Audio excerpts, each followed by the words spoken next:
Donc voilà, aujourd'hui, on va lire l'article Les derniers jours, le dernier article de la série, des articles à la fin des lettres.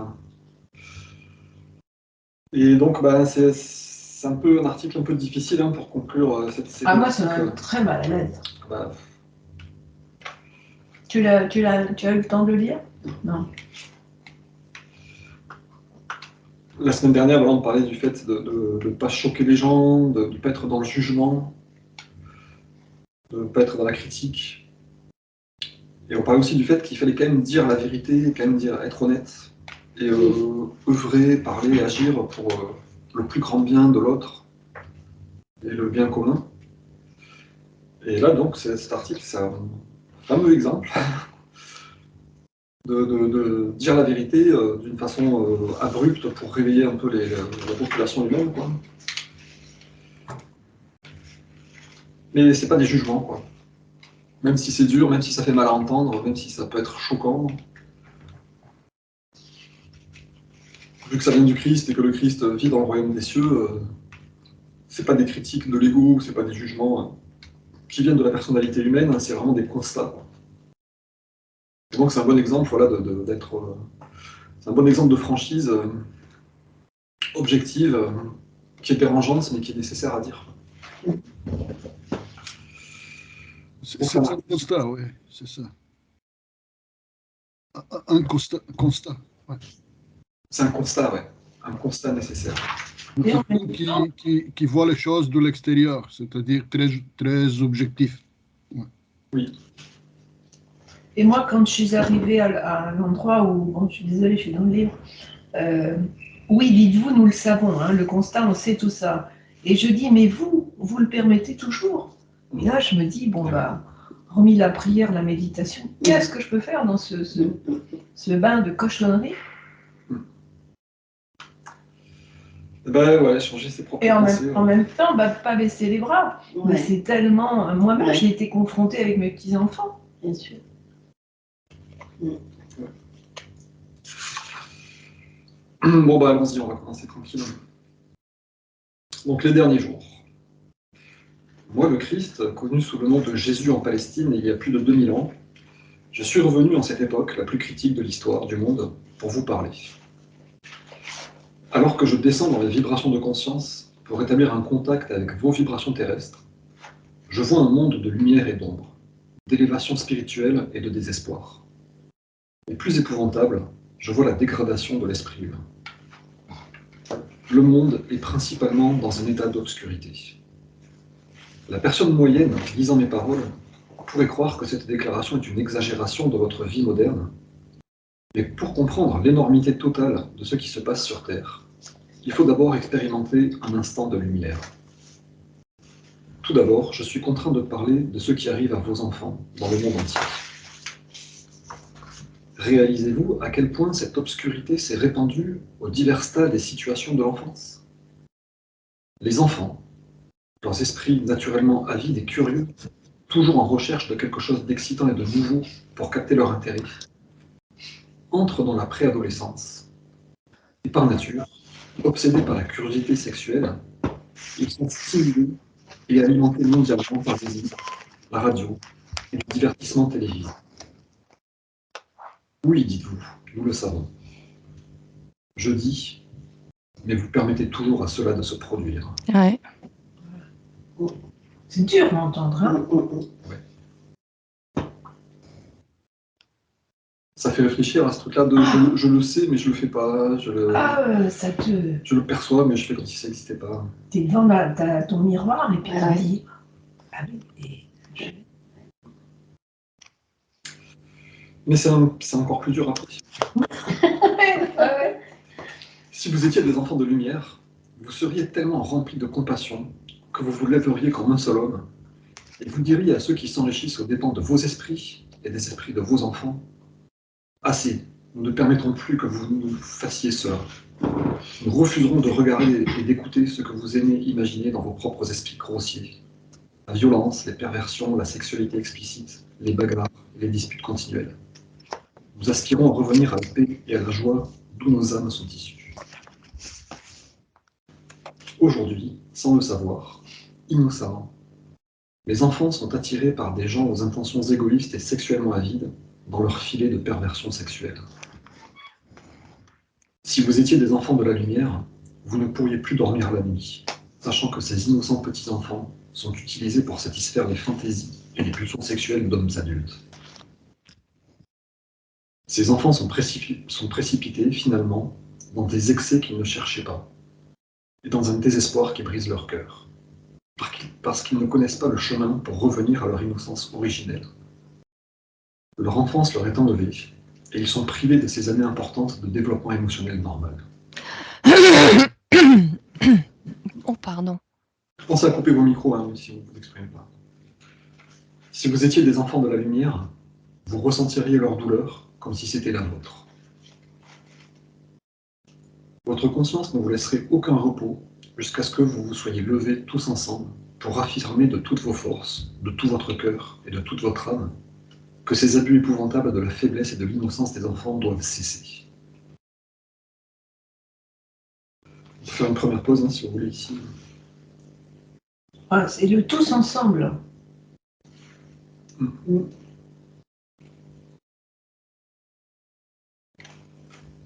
Il dit ça par 2 fois. L'autre jour, je rentrais à pied, boulevard Clémenceau, là, qui est en travaux, et je voyais la sortie, il y a un lycée là. Oui, tout à fait, le lycée Clémenceau.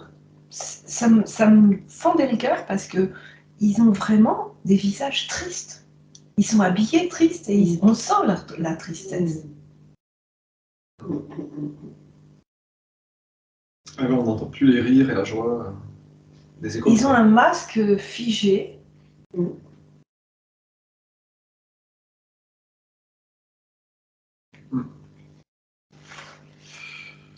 En tout cas, voilà, quand on disait, quand on parlait du fait d'accepter les choses, d'être conciliant, d'être tolérant, là, il nous dit clairement, si vous étiez des enfants de la lumière, vous ne pourriez plus dormir la nuit, vous vous lèveriez comme un seul homme et vous diriez stop.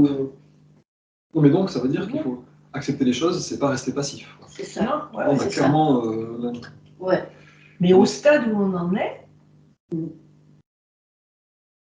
Donc, je veux dire, c'est pas une question de... C'est une question générale de positionnement. Quand on est face à l'obscurité, il faut agir. En gros. Oui. Moi, j'ai envie de répondre. Vous m'entendez bien? Oui. Parce que j'ai pas mis les écouteurs. Moi, j'ai envie de répondre. En fait, je trouve qu'il est, dans ce texte-là, il est extrêmement percutant et on a l'impression qu'il faudrait qu'on agisse davantage encore. Et moi, vraiment, ça m'interpelle. C'est comme si ça me sortait de ma torpeur en disant, mais attends, est-ce que je fais assez? Franchement, est-ce que je fais assez pour... comment l'homme peut descendre si bas et comment on peut le laisser permettre? Et c'est vrai que ça me met en colère, mais ça ne sert à rien d'être en colère. C'est comment moi, à mon niveau, je peux agir et je peux le faire, j'en suis sûre. C'est ça qu'il nous dit. Ces cerveaux grossiers se plaisent à imaginer en permanence.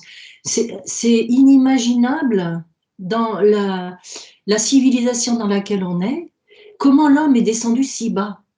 J'arrive pas à... Alors c'est vrai que j'étais dans l'ignorance avant. C'est vrai, je l'avoue, hein, j'étais dans l'ignorance. Hein, il m'a fallu du temps avant d'ouvrir les yeux. Et maintenant, j'ai plus envie de rester assis sur une chaise, en fait. J'ai envie d'agir et c'est sûr que, évidemment, purifier ses pensées, c'est évident. Ça veut dire aussi que, comme on disait l'autre fois, que ces pensées, elles sont créatrices et quand elles sont positives, ben, c'est comme une onde qui s'étend sur la Terre. Ben, c'est la même chose quand on en a des négatives. En fait, on en a des fois et on n'est même pas conscient. Et c'est ça, c'est de la conscience. Pour moi, le Christ, il dit, soyez conscients et regardez. Mais on n'est jamais assez conscient. On a toujours encore une part d'inconscience, d'ignorance, je dirais. Et là, ça me met en ébullition. J'ai envie de... Je ne sais pas comment agir. Franchement, je ne veux pas rester les 2 pieds dans le même sabot, comme on dit. Celui qui dit rien, il consent. Comment? Alors, à part travailler sur soi, comment agir aussi? Voilà, c'est celui qui dit rien, il consent. Ah ouais. C'est insupportable. Et là, clairement, ce que nous dit le Christ, c'est justement d'arrêter de nous taire, quoi. Donc après, comment bon, bah, comme on peut. Hein. Mais en tout cas, l'idée, c'est de se dire, voilà, percevez que vous êtes dans l'obscurité totalement. Comme il va dire plus loin, on est tellement habitué à l'obscurité qu'on la perçoit même plus, on la voit plus. Ça aussi, c'est vraiment dur, quoi. On marche dans la rue, bon, il y a des mendiants, c'est normal. Les gens sont irascibles les uns avec les autres, c'est normal. On n'y fait plus attention, en fait. À toute cette obscurité. Et puis en plus, enfin, tout ce qu'il y a... tous les autres sujets terribles, quoi, hein, comme les enfants qui meurent de faim dans le monde, les trafics d'enfants sexuels, l'holocauste animal permanent, hein, on détruit des animaux en permanence de façon atroce, quoi. La destruction de la nature, enfin, on peut empiler des sujets révoltants comme ça, et moi personnellement, c'est vrai que des fois je me sens un peu subjugué, je suis là, je suis stupéfait, je sais plus où donner de la tête, je sais pas quoi faire en fait. Exactement. Il y a tellement de choses que... Plus où donner de la tête. Après le lycée, là, avec les masques de ces adolescents, je vois un bus, et sur l'arrière du bus, il y avait une pub pour des téléviseurs, et il y avait une femme avec la poitrine à l'air. Quel est le lien entre le... Tu vois, et j'avoue que je me suis dit, bon, ben, je prends les petites rues, avec les quartiers avec les petites maisons, parce qu'il y a des fleurs, il y a... Voilà. Mais je suis rentrée, j'étais pas bien. Ouais, c'est sûr.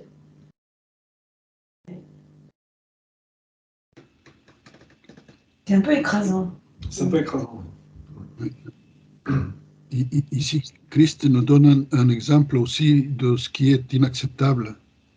C'est-à-dire on doit quelque part tirer à nous une frontière entre ce qu'on peut accepter et ce qu'on ne peut pas accepter. Voilà. Dans la vie, il y a d'autres choses aussi. Il n'y a pas que ça. Et c'est un très bon exemple. La première chose, d'être clair en soi. Ce qui n'est pas acceptable n'est pas acceptable. Et comment faire? Ben, il nous le dit là. Il faut être clair, honnête et dire clairement que c'est inacceptable. Il ne dit pas prenez les armes et allez faire la guerre aux pédophiles, par exemple, ou autre chose, ou allez couper les têtes, mais dites clairement, si nécessaire, soyez clair. Voilà. Oui. En vous, d'abord, et pour les autres aussi. Oui. C'est vrai que déjà, c'est énorme de se positionner, de le dire clairement.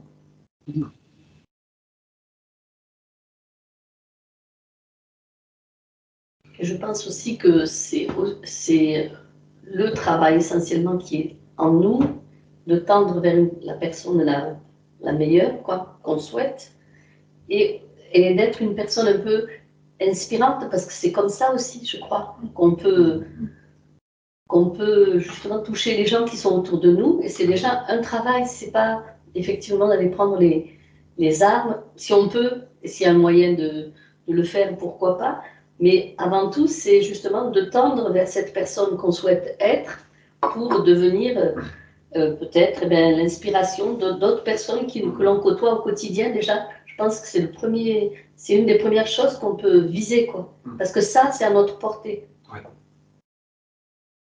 Et faire percevoir aux autres, en gros, l'obscurité. Voilà, c'est ça. Et dès que je peux, je m'exprime et je dis ça, je peux pas, ça c'est pas possible, ça c'est inacceptable. Et au quotidien, parce que c'est pas un combat qu'on va pas faire. Enfin, après, chacun fait comme ça. Enfin, la forme, elle est difficile. Enfin, pour moi, il me semble que c'est difficile de. Oui, c'est sûr. Bien sûr, il peut y avoir effectivement. Tu vois, par exemple, il y a un mec qui s'appelle Carl Zero qui fait des super documentaires sur la pédophilie en réseau, tout ça. Ouais, tout est sur YouTube. Donc ça, on peut le prendre et l'envoyer aux gens voilà, par exemple. Qu'on connaît, quoi. Pour qu'ils prennent conscience de ce truc-là. Voilà. Après, ça peut prendre plein de formes à partir de nous. Parce qu'effectivement, on pourrait penser aussi qu'il y a une lutte commune, collective, mais si tout le monde est dans cet état d'esprit qu'il faut justement faire passer ces messages-là, c'est déjà une forme de lutte, quoi. Ah ouais. C'est clair. Se Par exemple, postuler et dire non. moi, par exemple, j'étais confrontée cette semaine, la semaine dernière, à, excusez-moi, à un rendez-vous de parents au travail. Et cet enfant n'arrive pas à apprendre. Il est complètement perdu, il est décentré, il est dans tous les sens. Et quand j'ai reçu le papa, en fait, je me dis, mais comment c'est à la maison et tout ça? Et en fait, voilà, c'est ça qui va pas. Ça ne va pas, on ne peut pas accepter ça. Il est dans un logement qu'il paye très cher, il travaille, mais c'est insalubre. Il n'y a qu'une chambre. Enfin, je vous dis pas ça pour... mais c'est un exemple. Et ça me merde de moi. Je trouve ça, mais on ne peut pas continuer comme ça. On ne peut pas. C'est pas possible. Et en même temps qu'il me parlait, j'envoyais je pensais à la lumière de Dieu. Et il attendait depuis 4 ans un autre logement. Et je demandais vraiment, mais je sais, voilà, je disais ça avec une directrice et je disais, mais moi, je ne supporte pas ça. Je supporte pas ça. C'est pas étonnant, cet enfant, il ne peut pas apprendre. Il n'est pas dans un état d'apprendre. Il n'y a même pas de temps d'espace. Et puis, en plus, ils sont en espèce de travaux parce que c'est dangereux. Il y a d'eau qui coule sur l'électricité. Enfin, c'est inimaginable. Inimaginable. On n'imagine pas. Mais je ne dis rien, moi. Je ne peux pas rien dire. Je suis en colère, là. Je ne sais pas comment dire. Pardon. Excusez-moi de ma colère, mais c'est vrai, je comprends le Christ. Et là, il y a un moment donné, on arrive dans une époque là où ça va basculer. Et c'est vrai que c'est urgent qu'on se transforme. C'est vrai. C'est pas facile non plus.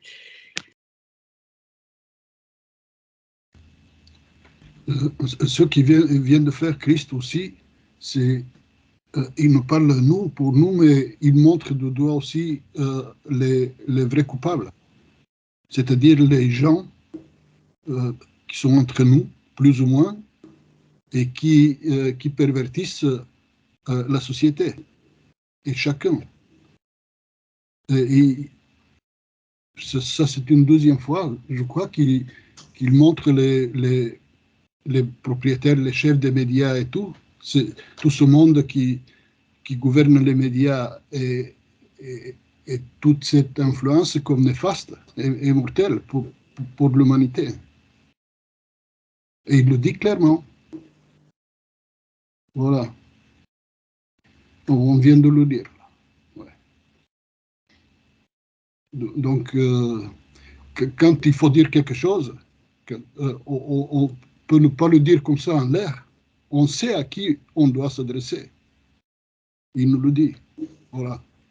Maintenant, ces gens sont derrière plusieurs, comment dirais-je, plusieurs retranchements. On ne peut pas les atteindre, mais on peut le dire et on peut les nommer, oui, c'est ça. Ouais. Mais ce qu'il y a de sûr, c'est que ces gens-là sont dans l'ombre. Et on a toujours dit que la lumière est plus forte. Et on a une force en nous, il faut vraiment qu'on en soit conscient. C'est de la foi, ça. C'est pas toujours facile, on est écrasé. Voilà, c'est l'ombre qui doit être au service de la lumière. Et ils sont pas forts, ces gens-là, pas du tout. Pas du tout. Même si c'est des élites, tout ça. En tout cas, quelque chose qu'on peut faire, comme disait Alja, avec nos proches, les gens qui nous entourent, c'est vraiment mettre l'accent là-dessus. Le monde est dans un état d'obscurité générale. Quoi. Moi, je le vois avec les patients qui viennent me voir. Il y en a certains, voilà, ils se sentent mal. La plupart des gens se disent, bah, c'est moi qui suis mal adapté au monde. Et en leur expliquant, en leur montrant des choses, et quand ils comprennent qu'en fait, bah non, c'est le monde qui va mal, on marche tous sur la tête et on fait tous n'importe quoi, bah à la fois c'est un soulagement pour eux, puis à la fois c'est une espèce de choc en disant, en fait, rien ne va bien, quoi. Et ben oui, rien ne va bien. Ni politiquement, ni économiquement, ni culturellement, ni au niveau de l'éducation, ni au niveau des relations humaines. ni au niveau de la vie qu'on a, ni au niveau de l'alimentation, ni au niveau de la santé.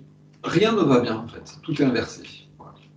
Et de prendre ce constat-là dans la tête, bah, c'est une épreuve nécessaire pour avancer vers l'amélioration, quoi. Tant qu'il y a beaucoup de gens qui regardent la télé encore, quoi. Il y a beaucoup de gens qui pensent que le gouvernement est honnête, que les gens font du mieux qu'ils peuvent. Ils pensent que tous les gens sur Terre sont un peu comme eux, c'est-à-dire ils sont un peu idiots, un peu flemmards, mais bien intentionnés. Et donc ce qui va mal, ben, voilà, c'est dû un peu à l'idiotie ou à la flemmardise, mais c'est pas dû à l'obscurité, quoi. Cette notion d'obscurité, c'est quand même... Enfin, c'est quand même une notion comment dire, constructrice, quoi. Enfin, c'est constructif de comprendre que, bah oui, il y a des gens qui veulent le mal, quoi. Et qui cherchent le mal par ignorance, en étant complètement coupés du divin ou par souffrance. Il y a des gens qui prennent plaisir à faire le mal, en fait. Et c'est eux qui dominent partout, en gros. C'est fou hein, de dire ça, quoi. Mais pourtant... Alors après, c'est pas tout un chacun, c'est pas les professeurs ou les présentateurs télé qui sont tous méchants, ou tous mauvais. Mais c'est la direction générale, ceux qui tiennent les rênes, en tout cas, et qui sont aux commandes, c'est eux qui sont vraiment... qui dirigent les choses dans l'obscurité.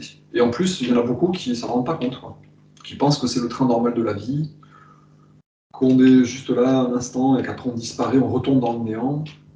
Et donc tout l'intérêt de la vie, c'est profiter vite des choses, c'est être dans l'ego à fond, quoi. Profiter vite des choses, se casser le moins possible les pieds. Voilà, profiter au maximum, être moi en permanence. C'est cette conscience de l'ego hein, qui fait cette obscurité sur Terre, quoi. Donc malheureusement, voilà, il faut se coltiner ça, et sans être en colère, malheureusement, Elisabeth. Et utiliser sa colère voilà, pour des choses, pour agir, quoi, pour des choses constructives. En fait, pour des choses réelles. Ben ouais. Hier, j'ai été invitée à un repas et j'étais prévenue, j'étais avec des gens qui étaient vaccinés. Et dans le repas, déjà, moi, il y a plein de choses que je n'ai pas mangées et on me faisait des réflexions. Mais Annie, tu manges pas, mais ceci, cela, bon. Non, je préfère rester sans viande, voilà. Et puis, il y avait un couple qui, avec honnêteté, on dit ouvertement qu'ils s'étaient fait vacciner et qu'ils regrettaient beaucoup. Ah, je me suis dit, chic. Là-dessus, la conversation est passée à autre chose et on a parlé cinéma. Et la question était, alors vous avez vu Avatar 2 ? Et donc, moi j'ai dit, je pense que je n'irai pas le voir parce que plusieurs personnes m'ont dit qu'il y avait un tiers du film qui était de la violence. Et j'ai vu que certaines personnes, ça les avait fait réfléchir. Bon. À mon niveau, j'ai fait ce que j'ai pu, par petites touches. Mais quand je suis sortie, je me suis dit, quel étrange repas, quel étrange... l'éther de la pièce était bizarre, mais quelque part, je me disais, bon, bah moi, j'ai semé mes petits cailloux, et puis j'ai fait ce que j'ai pu, à mon niveau. Ouais, mais c'est clairement ça l'idée, quoi. C'est de déclarer clairement, voilà, c'est violent, moi j'y vais pas. Voilà. Ou ça me plaît pas du tout, voilà. Ils feront leur choix. C'est ça. Mais en même temps, j'avais un sentiment de solitude. Ouais. Il y a, je ne vais pas dire un prix à payer, mais il y a un positionnement qui nécessite une certaine pugnacité et de ne pas se renier devant des gens qui sont encore dans le doute, ou on va voir, on va peut-être le faire. Puis encore une fois, la parabole de la jeune fille qui enlève ses voiles, quand elle a enlevé tous ses voiles, les gens disent oh, vous êtes bizarre, vous n'avez pas de voile. Oui, je te Donc dis. elle se sent mal, quoi. Je te dis, mais tu manges plus de viande, mais c'est pas étonnant que tu maigrisses. Je dis non. N'analyse pas ma problématique comme ça. Ouais. Et c'est pas fait méchamment. Hein. Oui. Mais Annie, reprends un peu, regarde. Non, merci. En tout cas, c'est un truc frappant voilà, quand on se cherche à se libérer de l'ego. Non seulement entre guillemets, on se bat contre soi-même, contre notre propre ego, mais en plus on se bat contre l'extérieur qui nous incite à être dans l'ego. Tout à fait. Revenir dans le troupeau sombre, Voilà, là. c'est le système. Là, c'est une ambiance de... C'est ça. critique, on est dans le mépris, c'est normal. Donc voilà, la mystique, ça ambigue. On se demandait tout à l'heure que faire. Mais déjà, l'exemple, ce qu'on vient de donner là, l'exemple, soi-même en tant qu'exemple, c'est énorme. On ne se rend pas compte de quelle puissance peut avoir l'exemple personnel. On n'est pas obligé de faire un parti politique et aller casser enfin, peu importe, mais l'exemple personnel, c'est très, très puissant. Christ le disait quelque part, qu'on ne s'imagine même pas les répercussions qu'un exemple personnel fait à divers niveaux d'existence même. Ouais, c'est ça. Et c'est vrai que la recommandation, c'est soyez une lumière pour vous-même et pour quiconque peut la recevoir. Ah, c'est beau ça. Si on arrive à faire ça, déjà, c'est énorme. Donc face à tout ça, ben oui, voilà, il faut oser être une lumière qui détonne avec le reste. C'est pour ça qu'il faut du courage aussi, pour exprimer sa vérité, dire bah non, moi vous aimez tous ça, mais moi je l'aime pas. J'ai pas envie de manger de la viande. Ouais. Et quand on s'est séparés, et Annie, ce soir tu manges de la viande? Reste dans le troupeau, Annie, quand même, Tu déviante. Tu vas dépérir. Ouais. Ouais. Bon, on va finir ce petit article. Votre conscience ne vous laisserait aucun repos jusqu'à ce que vous soyez levés tous ensemble pour affirmer de toutes vos forces, de tout votre cœur et de toute votre âme que ces abus épouvantables de la faiblesse et de l'innocence des enfants doivent cesser.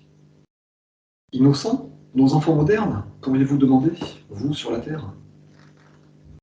Si vous étiez des enfants de la lumière, vous sauriez qu'ils sont innocents, jusqu'à ce qu'ils apprennent les choses de l'obscurité, qui ont été engendrées par l'esprit humain sur terre.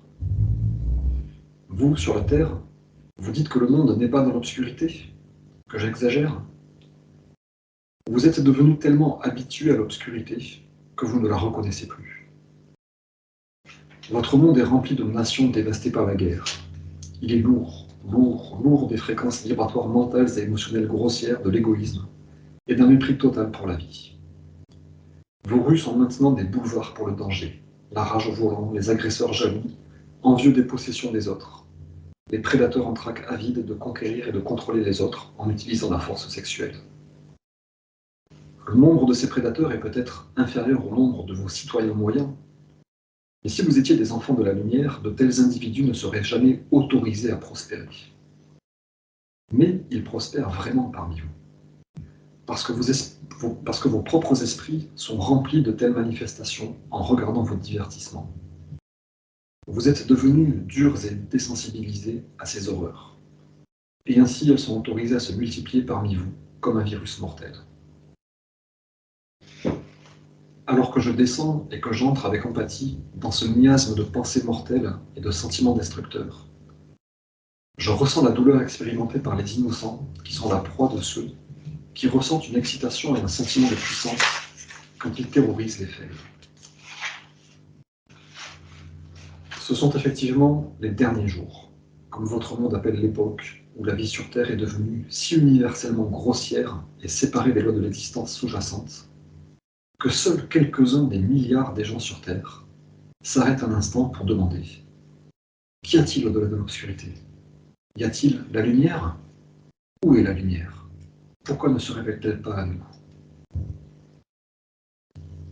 En réponse au plus urgent et ardent questionnement de quelques personnes traumatisées par ces puissantes émotions prédatrices des autres, comment pourrais-je ne pas revenir en cette époque pour atteindre ceux qui questionnent, ceux qui aspirent sincèrement à un chemin sûr pour sortir de l'obscurité, qui sature maintenant chaque aspect de la vie de la majorité des gens?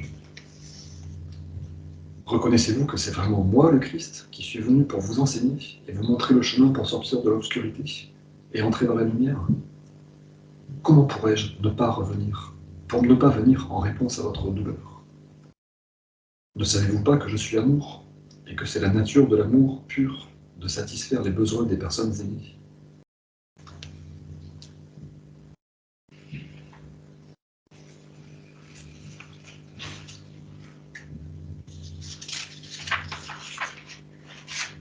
Que faire, que faire? Ah oui.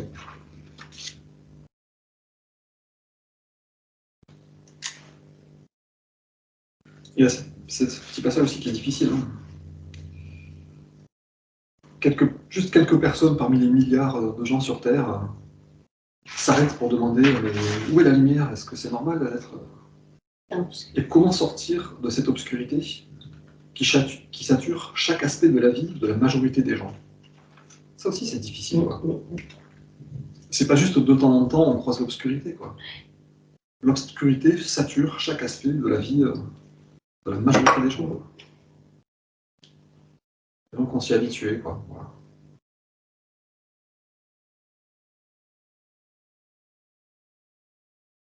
Mais quand même, par exemple, je côtoie des gens qui ont besoin d'aller aux urgences parce que c'est grave, ou il y a les gens perdent leur sang. Et il y a quand même beaucoup de gens qui font le même constat que le système de santé, du moins français, le personnel soignant est charmant, ils font ce qu'ils peuvent, mais ils sont dans un état et dans un environnement où ils ne savent plus où donner de la tête. Donc là, quand les gens sont au pied du mur, ils se rendent compte qu'il y a quelque chose qui ne va pas. Ils prennent conscience. Voilà. Et ils s'interrogent. C'est un peu le malheur, ouais. Voilà, il faut être au pied du mur, au pied de la croix. Il faut se faire agresser, il faut se faire violer, Voilà. il faut que notre enfant tombe dans la drogue ou je sais pas quoi. Pour se dire, ah bah tiens, ah oui mince, on est dans l'obscurité, dis donc. Il y a de l'obscurité. Il y a eu, il y a quelques semaines, un garçon qui s'est suicidé parce qu'il était homosexuel en milieu de collège. Ah oui, de jeune. C'est terrible. La maman a témoigné, la maman va aller parler dans les établissements scolaires.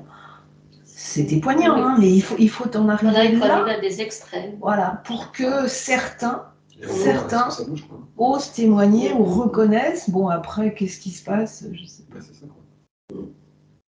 Au niveau des suicides, hein, il y a plus d'un agriculteur par semaine qui se suicide. Et les policiers, c'est pareil, quoi. Est-ce que ça change quelque chose? Est-ce que les gens se disent, tiens, on tourne vraiment à l'envers? Les raisons sont plus profondes encore.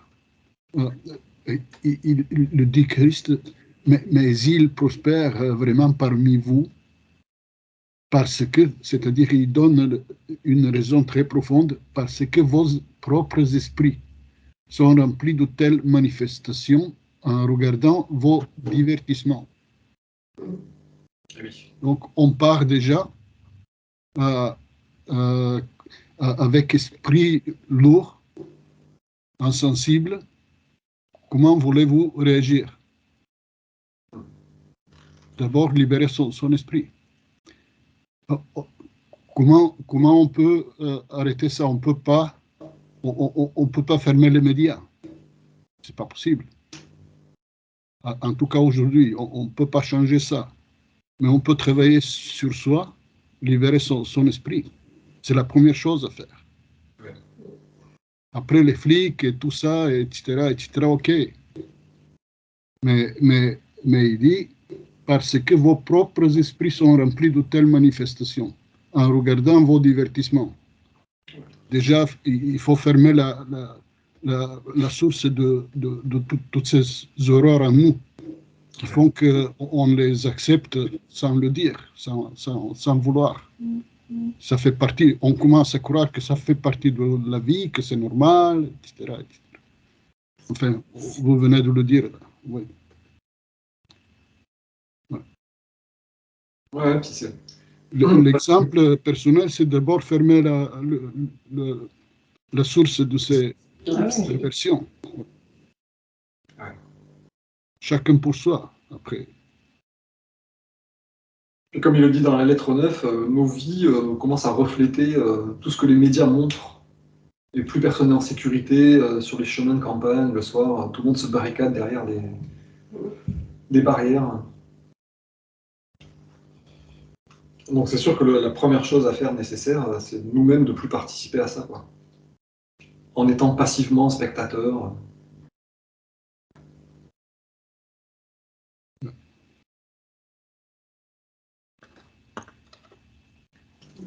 C'est vrai que la télévision, par exemple, c'est un très bel outil, quoi. Mm.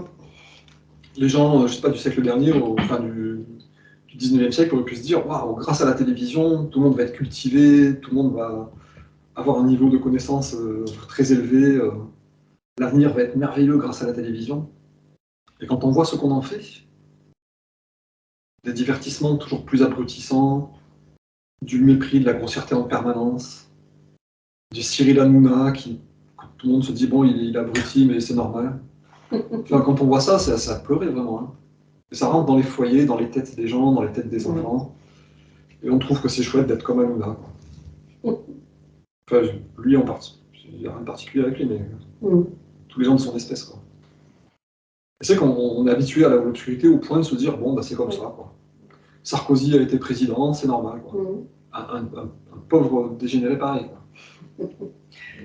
Il y avait un moment où moi je regardais certains documentaires à la télévision sur des régions que je ne connais pas. Et comment il s'appelle celui qui a fait La Terre du ciel? Oui, tu vois? Ouais, c'est un économiste. Arthus Bertrand. Ouais. Arthus Bertrand, voilà. C'est ça. Eh ben, je me suis rendu compte que même lui, à la fin du film, insuffle une responsabilité, que le changement climatique, c'est uniquement dû au comportement humain. Même ça, j'y trouve plus mon plaisir. Et là, sur Arthus Bertrand, il faut regarder qui sponsorise ses films, et tu comprends pourquoi il travaille. Voilà. Donc, il faut à la fois rayonner, mais être dans un discernement et puis de se documenter, parce que ça va loin maintenant de dire mais pourquoi je réagis comme ça et pourquoi on nous propose ça? Où est mon salut? Où est mon bien-être? Il faut vraiment creuser pour... Et il faut filtrer tout ce qui nous arrive. Ah oui. Filtrer vraiment. Mais bon, effectivement, ça suppose d'être informé, ça suppose beaucoup de choses. Ça suppose un investissement très important. On ne peut pas rester dans la superficialité. Il faut aller creuser encore. C'est ça. Il faut faire son enquête chaque fois. Puis à un moment, choisir son camp. Choisir, tout à fait. Alors, je m'interroge sur les raisons qui me bloquent pour ne pas ressentir de la compassion. Et la compassion est une émotion qui devrait mettre en mouvement, en principe. Et donc, je me suis posé les questions en écoutant, en lisant ce texte. Qu'est-ce qui fait que je n'avance pas, que je n'ai pas de compassion, je n'ai pas cette conscience-là? Et la réponse qui m'est venue, c'est qu'en fait, moi, je suis centré sur mes difficultés, les difficultés que je rencontre au quotidien, soit dans la relation familiale, soit dans mes choix professionnels, soit dans ma vie personnelle intime. Et finalement, ça serait intéressant d'avoir un peu le point de vue de chacun pour essayer de passer du général au particulier. Qu'est-ce qui fait qu'on n'avance pas? Qu'est-ce qui nous bloque? Alors voilà, moi c'est ce que j'ai identifié pour essayer d'avancer, quoi.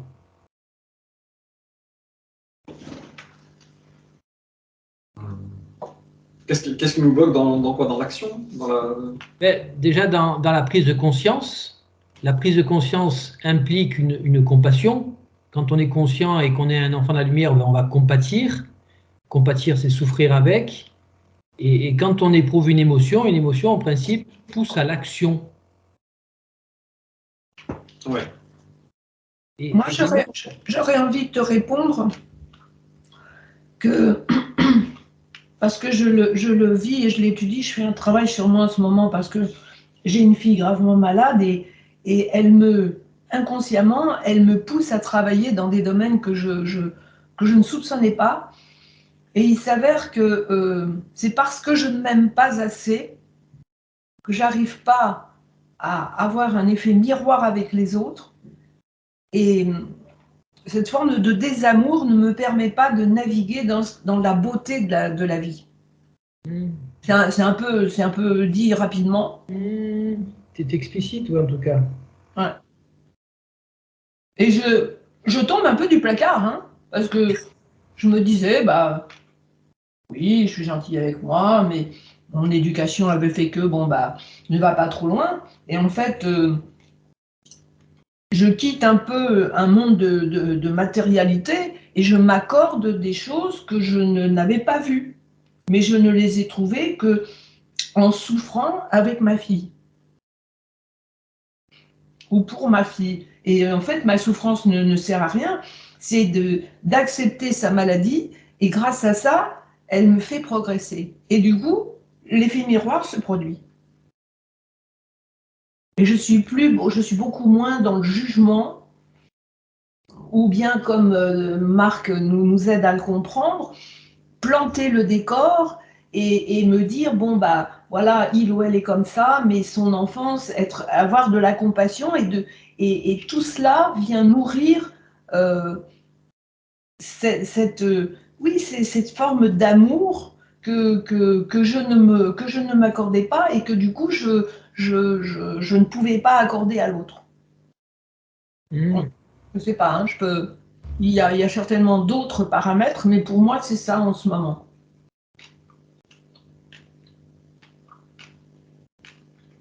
En tout cas, ouais, c'est sûr que pour ressentir de la compassion pour les autres, il faut que déjà que nous, nos propres besoins soient satisfaits, quoi. Peut-être. Et s'accorder son pardon, tu vois. En tout cas, enfin voilà, la question que tu posais, Philippe, elle contient un peu elle-même la réponse, quoi. Il faut déjà être des enfants de lumière, quoi, puis il faut déjà percevoir l'obscurité. Donc c'est ce qui fait beaucoup en partie qu'on ne fait rien, quoi, que ça change pas, c'est que la plupart des gens sont hypnotisés par l'obscurité. En gros. Oui, mais ce serait intéressant qu'on regarde chacun dans le détail cette obscurité, parce que finalement, on progresse dans les témoignages des uns et des autres, on peut progresser. En tout cas, enfin voilà, ce truc de compassion aussi, ça devrait être plus ou moins naturel. Si on a si on a une conscience suffisamment tournée vers l'amour, la fraternité, le bien pour tous, comment dire, c'est encore le lien entre la conscience et la perception en fait. Si la conscience est suffisamment tournée vers le bien, on va dire, bah, automatiquement la perception change, quoi. Et donc automatiquement on devrait avoir de la compassion dès qu'on voit quelqu'un voilà, dans la rue qui n'a pas choisi d'être dans la rue, bah, on devrait le sentir et se dire mince, bah ouais, je vais lui donner 10 euros, je sais pas, je vais faire quelque chose, quoi. En tout cas, c'est pas quelque chose de mental, quoi. C'est vrai que ce dont tu parlais d'émotions qui poussent à l'action, Philippe, je crois que c'est vraiment ça qu'il faut développer, quoi, quelque part. Hein. Comprendre que bah non, c'est pas normal qu'il y ait des gens qui soient dans la rue, c'est pas normal que voilà, les jeunes qui ont 15 ans, 20 ans, ils soient tristes. On dirait des grooms de cimetière, quoi. Enfin... Il y a une chose qui m'a frappée. En haut du polygone, là, il y a plusieurs jeunes qui font la manche avec des cartons.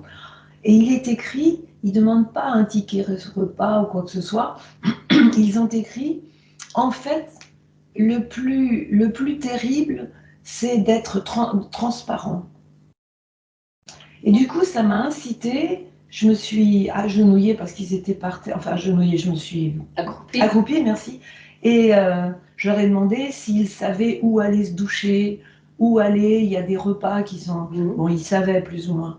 Mais maintenant, je m'astreins. Ils nous interpellent, ils demandent et leur dire bonjour déjà. Tu vois? Ne plus les ignorer. Juste un sourire. Oui, un sourire. Et j'étais émue parce que je me disais, ah, tu vois, par la simple phrase qu'ils ont écrite, ça m'a fait bosser, où j'ai eu un regard différent. Comme quoi. Et voilà, il y a une façade, et puis c'est d'aller derrière et de voir que l'éther, tu vois, qui gravite autour de ces gens et qui nous revient. Il y a un effet miroir, c'est manifeste. Il y a l'indifférence de Gilbert Bécaud.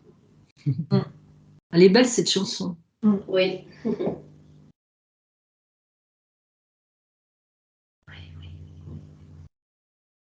Et je trouve cette phrase belle parce que quelque part, c'est nous tendre la main, nous secouer, nous dire, bah, écoutez, on est des marginaux, mais on est là, on fait partie de vous, regardez-nous.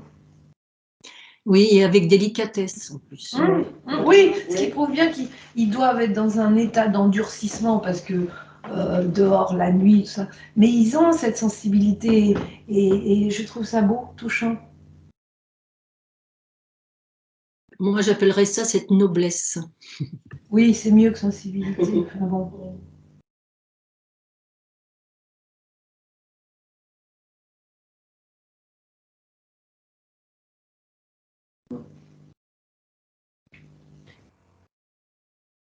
Et peut-être que le fait d'avoir travaillé sur ce texte nous rend plus conscients de notre insensibilité, peut-être, et ça peut être l'objet d'une prière, d'une demande, d'un travail.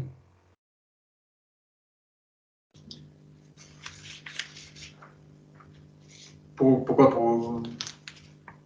Bien, le fait de s'être rendu compte de cette insensibilité à la compassion, donc il y a un problème comme vous disiez tout à l'heure, de croyances, qu'on est peut-être dans nos croyances et qu'on a du mal on est en fait en quelque sorte un peu emprisonné.